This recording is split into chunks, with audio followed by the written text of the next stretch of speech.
الرحمن الرحیم نحمده ونصلی علی رسولہ الکریم اما بعد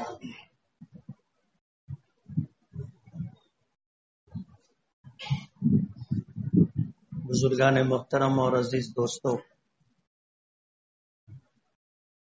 نمازوں کے شرائط، فرائض، واجبات کا سلسلہ چل رہا تھا اور واجبات کی تکمیل تک ہماری بات پہنچی تھی۔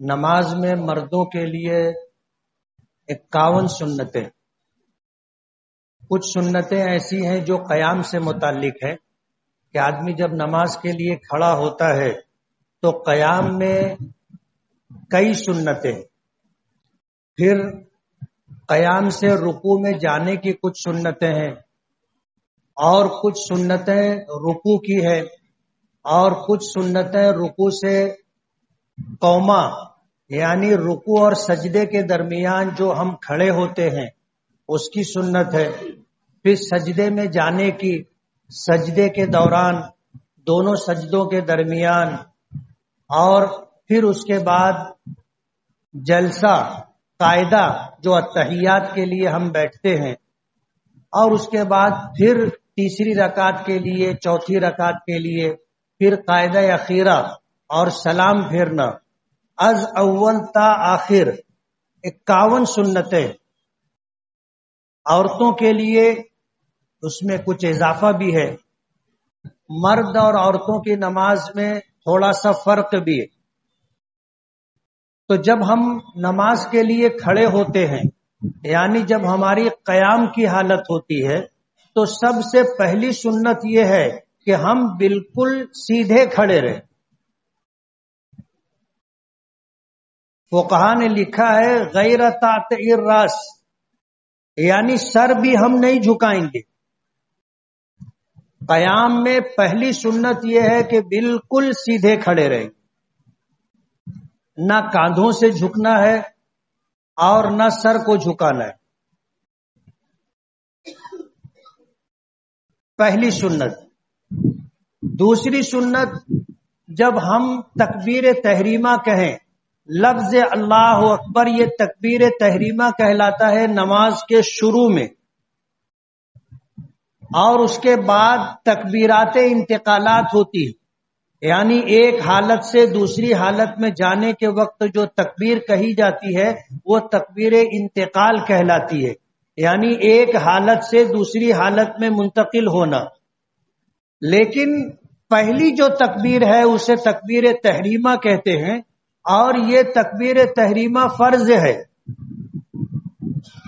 جس کی تفصیل پیچھے گزر چکی۔ جس وقت ہم کھڑے ہوں گے نماز کے لیے تو پہلی سنت یہ ہے کہ بالکل سیدھے کھڑے رہیں، نہ ہم اپنے کاندھوں سے جھکے نہ سر کو جھکائیں۔ دوسری سنت یہ ہے کہ ہمیں یہ دونوں ہاتھ کانوں تک اٹھانا ہے، اور میں نے پیچھے بتایا تھا کہ یہ انگوٹھا کان کی لو کے مقابل اس طرح۔ لوگ الگ الگ طریقے سے ہاتھ اٹھاتے ہیں، آج اس بات کو وہ سمجھ لے کہ ان دونوں ہاتھوں کو کانوں تک اٹھانا ہے، کان کی لو کو چھونا نہیں ہے، کانوں کے برابر تک اٹھانا ہے، اور ہاتھ قبلہ رخ رہنا چاہیے۔ بعض لوگ ایسے تکبیر کہتے ہیں، الگ الگ طریقے سے، معلومات نہیں ہے، اس لیے جسے جیسا سمجھ میں آتا ہے ویسا کرتا ہے۔ سنت یہ ہے کہ ہم بالکل سیدھے رہے اور دونوں ہتھیلیاں قبلہ رخ رہے، انگلیاں نارمل حالت میں رہنا، ہم کو ملا کے رکھنا ہے نہ پھیلانا ہے۔ فطری حالت جو ہوتی ہے اس حالت میں انگلیاں رکھنا ہے اور کانوں تک ہاتھ کو اٹھانا ہے۔ میں نے پیچھے یہ بات بتائی تھی کہ ائمہ کے درمیان تکبیر تحریمہ کو لے کر کے اختلاف ہے۔ امام مالک رحمت اللہ علیہ کے نزدیک ہاتھوں کو کانوں کے اوپر اٹھانا ہے، یعنی وہ تکبیر اس طرح کہتے، کانوں سے اوپر ہاتھ اٹھا کر کے۔ امام شافعی، امام احمد ابن حنبل رحمت اللہ علیہ کے یہاں ہاتھوں کو کاندھے تک اٹھانا ہے، اور امام اعظم ابو حنیفہ رحمت اللہ علیہ کے یہاں ہاتھوں کو کانوں کے مقابل تک اٹھانا ہے۔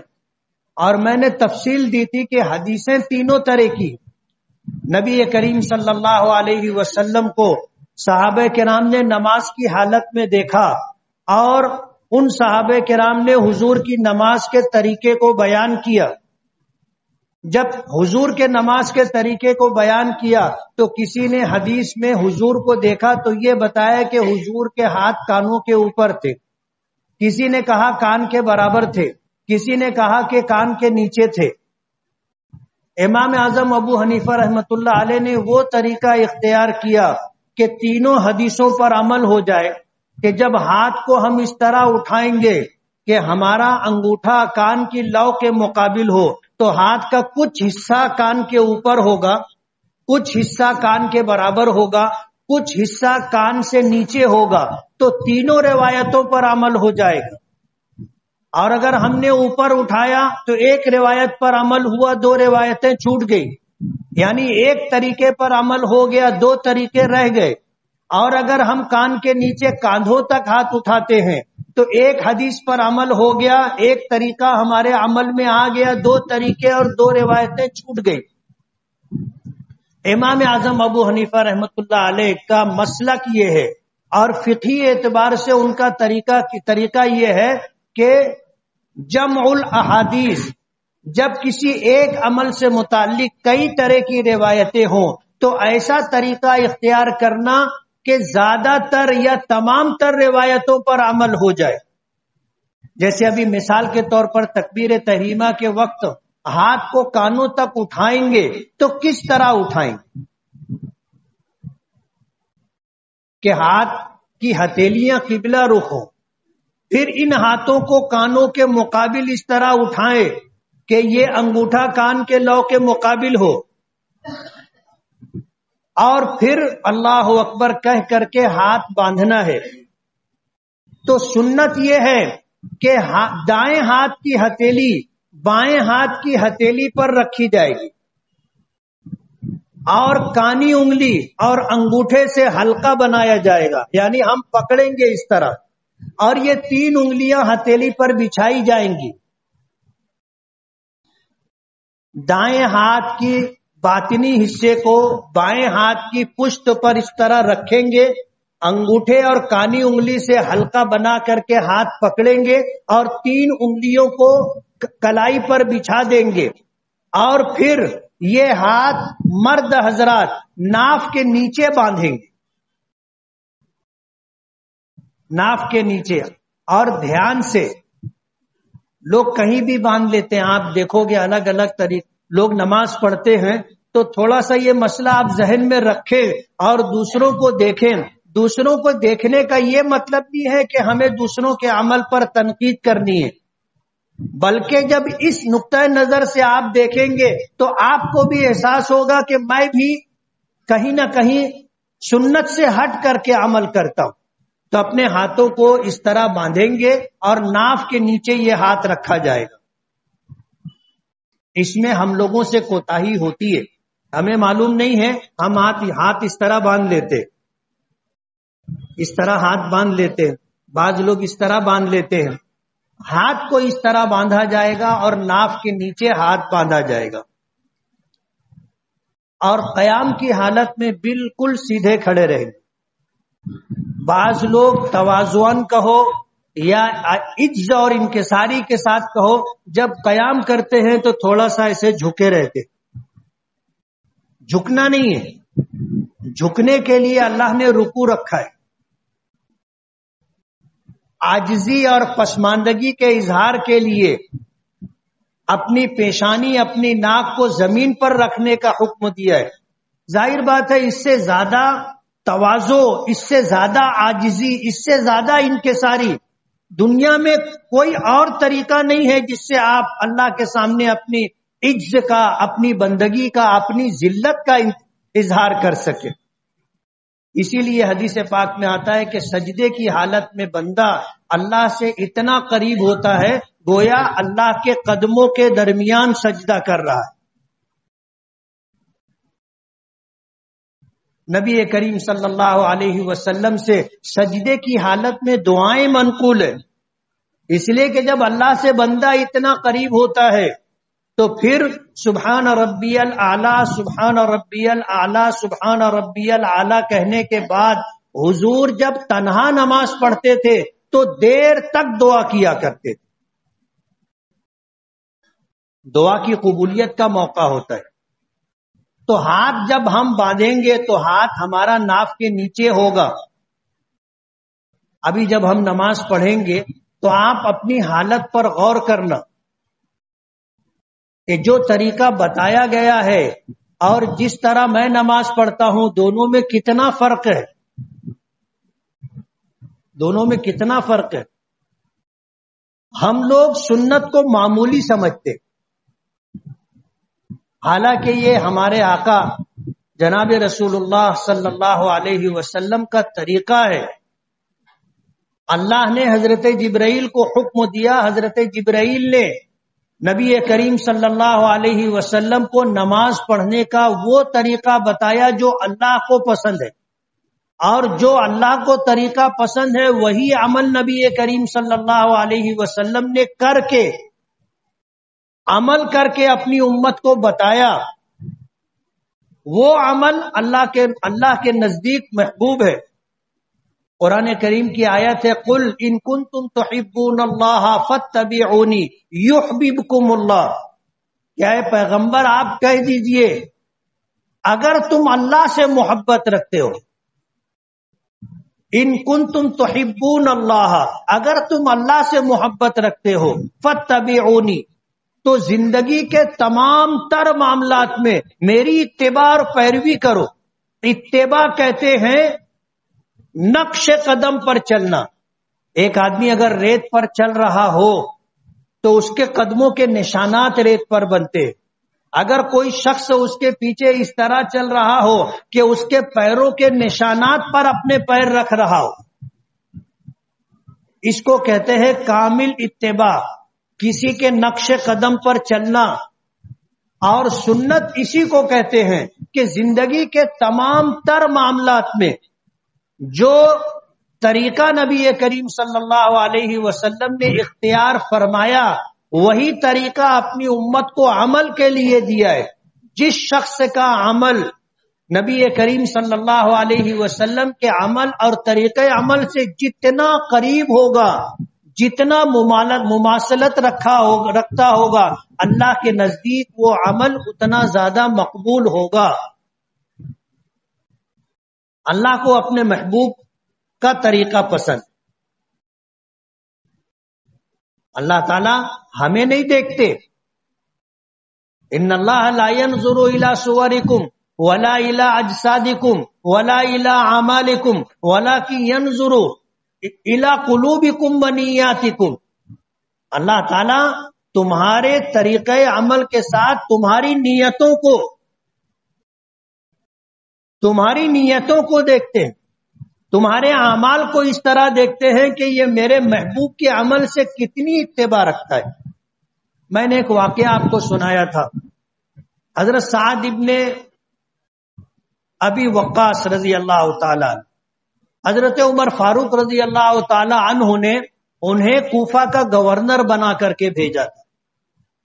اور یہ واقعہ اس لیے میں دوہرا رہا ہوں کہ امام شافعی رحمت اللہ علیہ نے فرمایا ہے کہ جس شخص سے اللہ پاک ناراض ہوتا ہے اسے علماء کی بدگوئی میں مبتلا کر دیتا ہے۔ یعنی جو نبی کریم صلی اللہ علیہ وسلم کے علم و عمل میں وارث ہیں ان کی بدگوئی میں لگا دیتا ہے کہ پھر یہ آدمی علماء کو برا بھلا بولتا رہتا ہے۔ اگر کوئی شخص علماء کو برا بھلا کہتے ہوئے کسی کو پاؤ تو یہ سمجھ لو کہ اللہ پاک اس سے ناراض ہے۔ عالم غلط کر رہا ہے، اللہ کے یہاں اس کو حساب دینا ہے اور سخت حساب دینا ہے۔ ظاہر بات ہے ایک آدمی جانتا نہیں تھا، اس سے کچھ 19-20 ہوا، اس کے لیے گنجائش ہے کہ اسے پتہ نہیں تھا، یہ جانتا نہیں تھا۔ لیکن عالم جانتا ہے دین کو، دین کو جاننے کے بعد اگر وہ غلط کرے گا تو اس کی باز پرس سخت ہوگی، اس لیے کہ اس کے پاس کوئی گنجائش نہیں ہے، کوئی عذر نہیں ہے، وہ سب کچھ جانتے بوجھتے اگر غلط کر رہا ہے تو سختی کے ساتھ پوچھو گی۔ تو ہم یہ معاملہ اللہ پر چھوڑ دیں، اللہ پر چھوڑ دیں، عیب سے پاک صرف اللہ کی ذات ہے۔ امام ہو، عالم ہو، مؤذن ہو، دین کا خدمت گار ہو، حافظ قرآن ہو، اگر اس میں کچھ کوتاہی آپ دیکھیں تو اس کا معاملہ اللہ پر چھوڑ دیں، حسن عقیدت کے ساتھ ہم لوگ اس کے ساتھ تعلق اور گمان رکھیں۔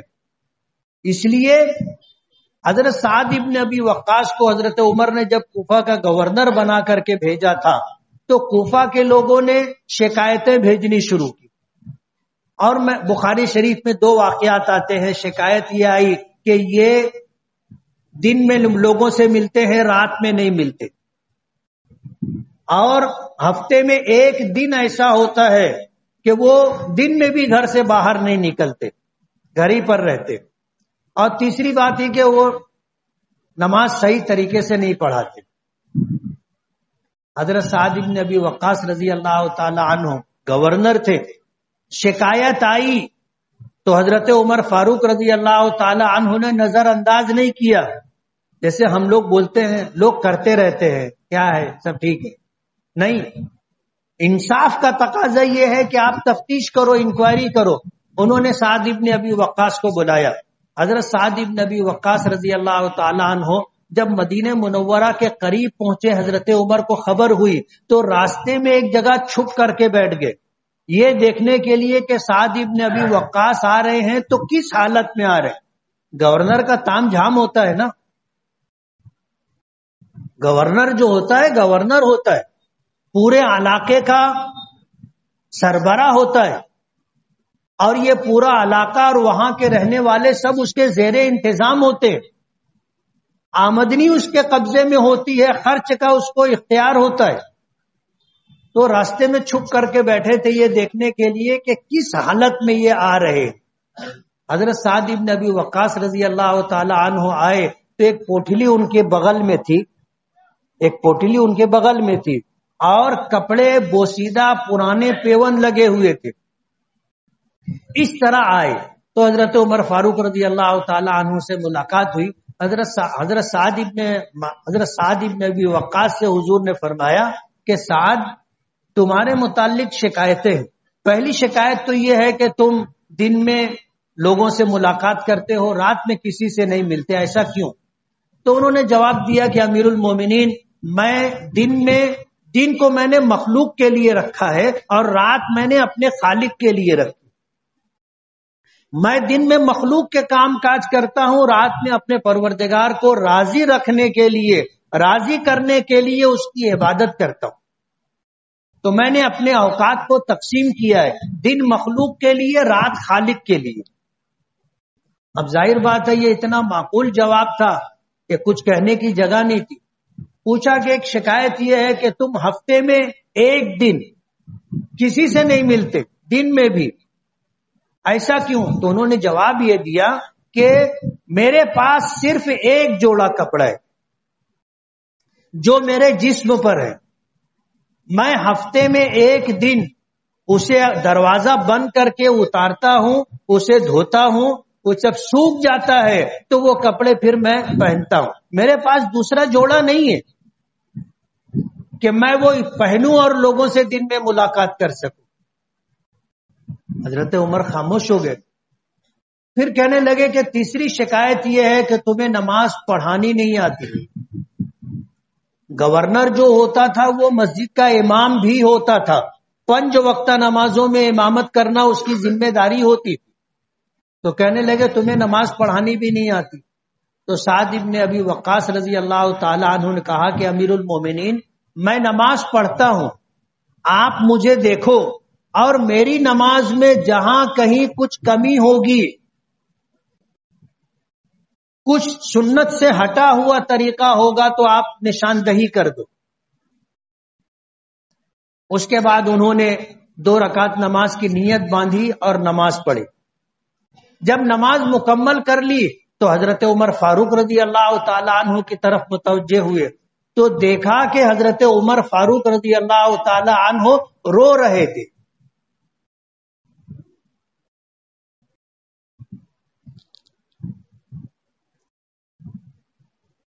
اب ظاہر بات ہے جو صورتحال تھی کہ حضرت عمر فاروق رضی اللہ تعالی عنہ رو رہے تھے، جب حضرت عمر فاروق رضی اللہ تعالی عنہ تھوڑا رو لیے، اطمینان ہوا، تو جواب جو انہوں نے حضرت عمر فاروق رضی اللہ تعالی عنہ نے سعد ابن ابی وقاص کو دیا وہ یہ کہ لقد ذکرتنی صلاۃ رسول اللہ صلی اللہ علیہ وسلم، کہ سعد تم نے مجھے حضور کی نماز یاد دلا دی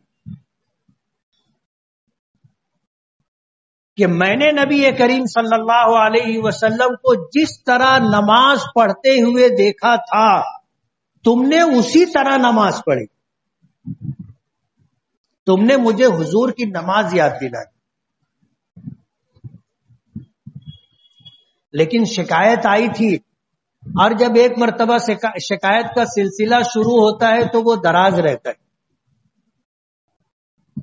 حضرت عمر فاروق رضی اللہ تعالی عنہ نے حضرت سعد ابن ابی وقاص کے ساتھ اپنا ایک قاصد لگایا کہ تم ان کے ساتھ کوفہ جاؤ اور کوفہ کے مسجدوں میں لوگوں سے پوچھنا کہ یہ تمہارے گورنر سعد ابن ابی وقاص ہے، ان کے متعلق اگر تمہیں کوئی شکایت ہو تو تم بتاؤ.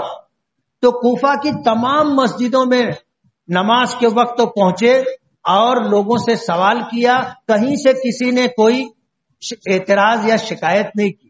ایک مسجد میں جب گئے تو وہاں پر ایک شخص نے اٹھ کر کے یہی شکایت کی.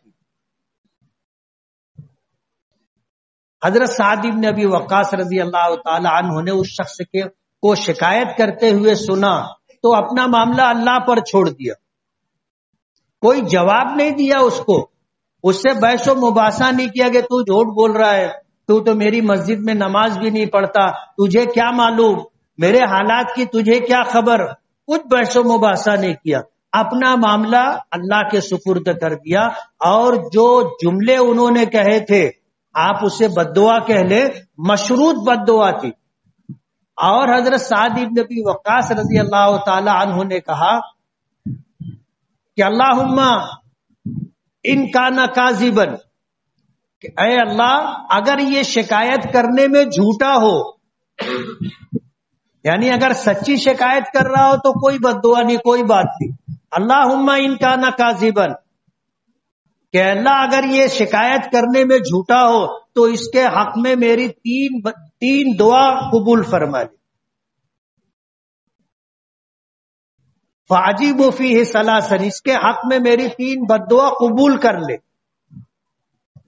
اور بددعا کیا تھی؟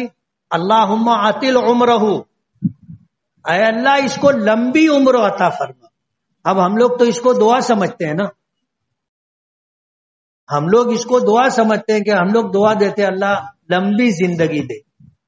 انہوں نے دعا دی اللہم عَطِلْ عُمْرَهُ، اس کو لمبی عمر عطا فرما، وَعَطِلْ فَقْرَهُ، اور اس کو لمبی محتاجگی عطا فرما،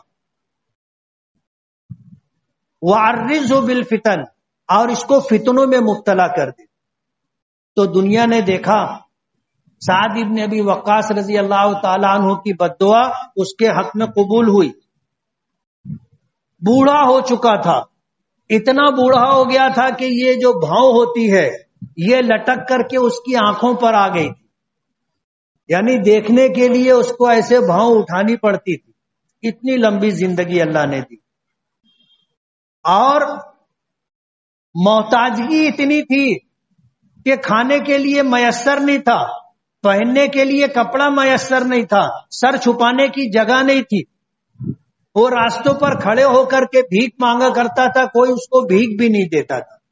اب ظاہر بات ہے یہ تو من جانب اللہ ہوتا ہے نا، کہ آدمی کسی اس کو سوالی کو دیکھتا ہے، اللہ دل میں ڈال دیتا ہے کہ اس کو کچھ دے دو تو آدمی اس کو بھیک دے دیتا ہے. لیکن جب اللہ کی طرف سے فیصلہ ہو جائے کہ اس کو نہیں دینا ہے تو کسی کے دل میں مدد کرنے کا جذبہ نہیں پیدا ہوتا. لوگ اس کے پاس سے آتے جاتے رہتے تھے، کوئی اس کو بھیک بھی نہیں دیتا. وہ عاطل فقر ہو، اور تیسری بد دعا تھی وعرض علی الفتن، اس کو فتنوں میں مبتلا کر دے. تو اس کے قریب سے کوئی عورت گزرتی تھی، یہ ذرا سی عورت کی آہٹ پائے، محسوس کرے کہ عورت ہے، بس اس کو چھیڑ دیتا تھا. اب ظاہر بات ہے راستہ چلتے کسی کی بہن بیٹی کو کوئی اگر چھیڑ دے تو کیا ہوتا ہے سب کو پتہ ہے. اور وہ زمانہ تو خیر القرون کا زمانہ تھا، وہ جہاں کسی کو چھیڑے بس لوگ اس کی پٹائی شروع کر دیتے. اب لوگ مارتے تھے تو کسی نے اس سے پوچھا کہ بابا تمہاری عمر دیکھو، تمہاری حالت دیکھو، اور تم عورتوں کو سرے راہ چھیڑتے ہو، ایسا کیوں کرتے ہو؟ ایسا کیوں کرتے ہو؟ تو اس نے جواب یہ دیا کہ اصابتنی دعوت سعد، مجھے سعد ابن ابی وقاص کی بد دعا لگ گئی ہے. جب ایسا ہوتا ہے تو مجھے اپنے اوپر قابو نہیں رہتا، اختیار نہیں رہتا اپنے اوپر. اس واقعے سے مجھے دو بات بتانی. ایک تو یہ کہ علماء کی بدگوئی میں علماء کے علاوہ کسی کی بدگوئی میں نہیں لگنا چاہیے، اس کا معاملہ اللہ پر چھوڑ دینا چاہیے. جب معاملہ اللہ پر چھوڑ دیا جاتا ہے تو یہ حالت ہوتی ہے جو اس شخص کی ہوئی تھی. ہم اگر کسی سے بدلہ لیں گے، کتنا بدلہ لیں گے، کیسا بدلہ لیں گے، لیکن اگر اوپر والا بدلہ لیا تو اوپر والے کی طرف سے جو پکڑ ہوتی ہے ہم اس کا اندازہ نہیں کر سکتے. تو اپنا معاملہ اللہ کے سپرد کر دینا چاہیے، انتقام کے اور بدلہ لینے کے پیچھے نہیں پڑنا چاہیے. اور دوسری بات اس واقعے سے جو مجھے بتانی ہے کہ صحابہ کرام کی نماز ایسی تھی جیسی نماز نبی کریم صلی اللہ علیہ وسلم کی تھی کہ حضرت عمر جیسے صحابی جن کے بارے میں نبی کریم صلی اللہ علیہ وسلم نے فرمایا کہ لو کانا بعدی نبی لکانا عمر، اگر میرے بعد کوئی نبی ہوگا، اگر میرے بعد کوئی نبی ہوتا تو وہ عمر ہوتے. علماء نے لکھا ہے کہ تمام صحابہ حضور کے مرید تھے اور حضرت عمر حضور کی مراد تھے. حضور نے ان کے لیے ان کو اللہ سے مانگا تھا، اللہ سے مانگا تھا، حضور کی مراد تھے. لیکن سعد ابن ابی وقاص رضی اللہ تعالی عنہ کی نماز دیکھ کر حضرت عمر فاروق رضی اللہ تعالی عنہ رو رہے تھے اور شکایت کرنے والے کے بارے میں سوچ رہے ہوں گے کہ کیسا منحوس آدمی ہے کہ ایسے شخص کے متعلق سوال کر رہا ہے جس کی نماز ایسی ہے جیسی میرے آقا نبی کریم صلی اللہ علیہ وسلم کی نماز تھی. تو سنت کو آپ معمولی نہ سمجھیں، سنت کو معمولی نہ سمجھیں.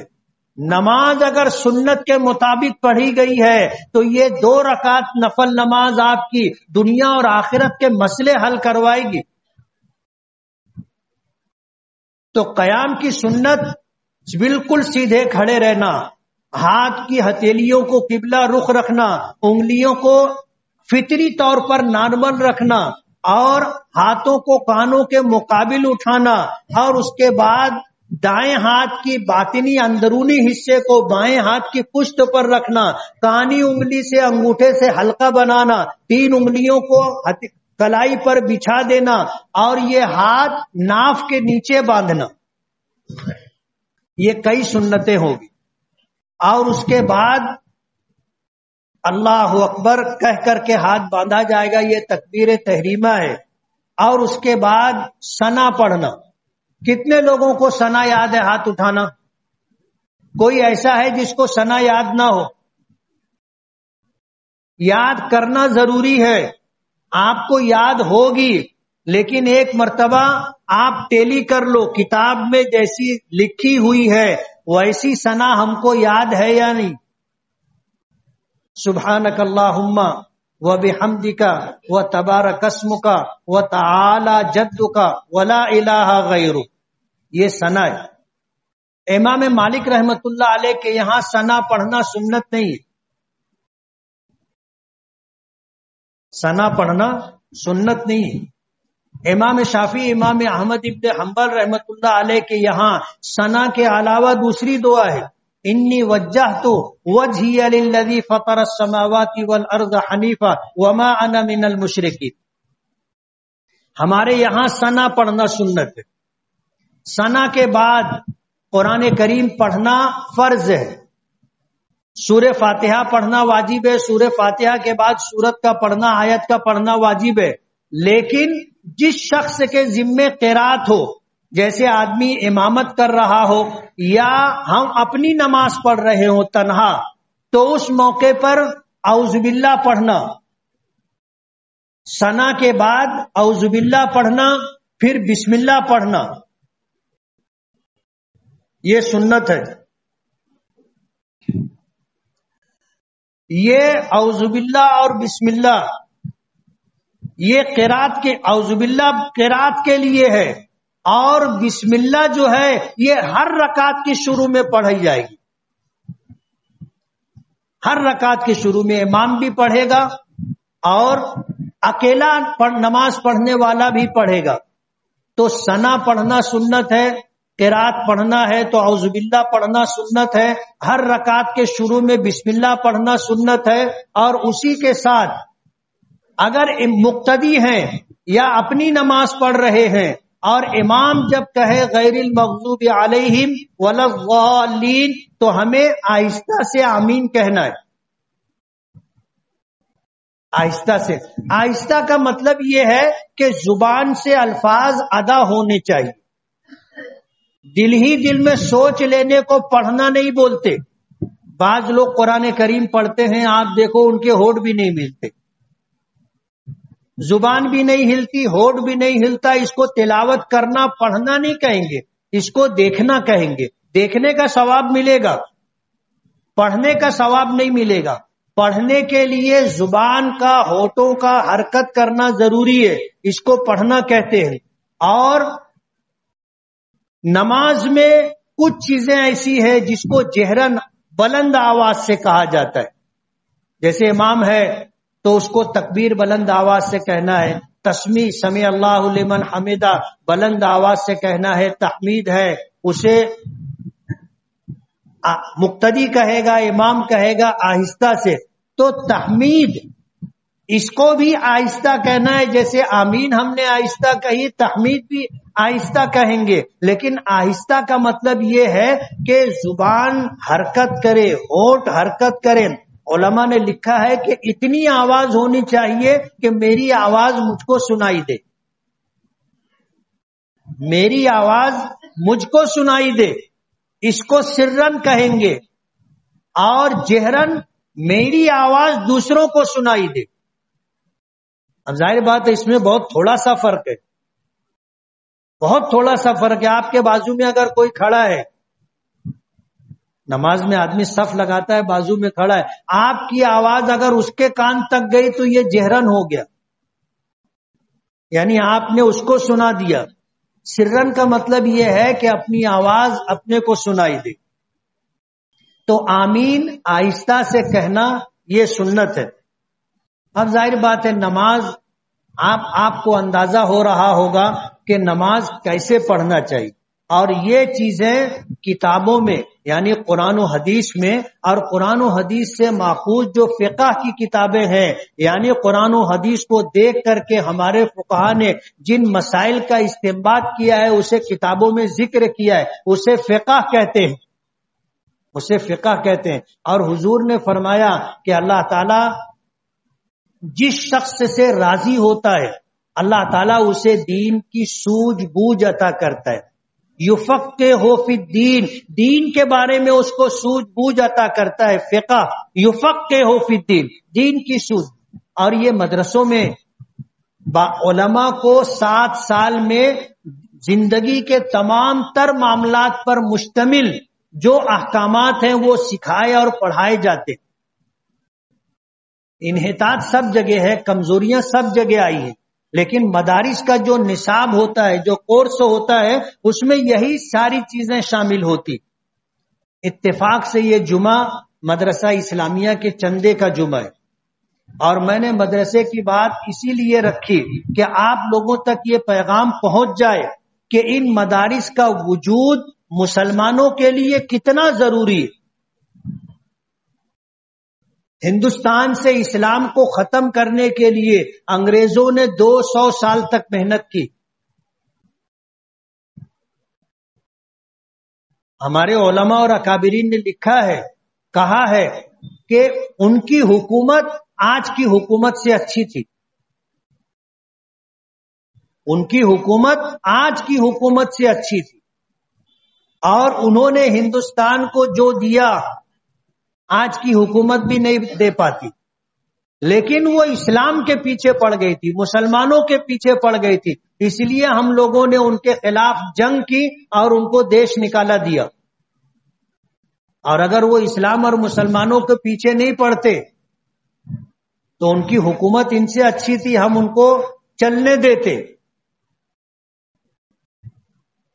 اور ان اسلام کی بقا کے لیے حضرت مولانا محمد قاسم نانوتوی رحمت اللہ علیہ اور ان کے رفقا نے دارالعلوم دیوبند کی بنیاد رکھی تھی.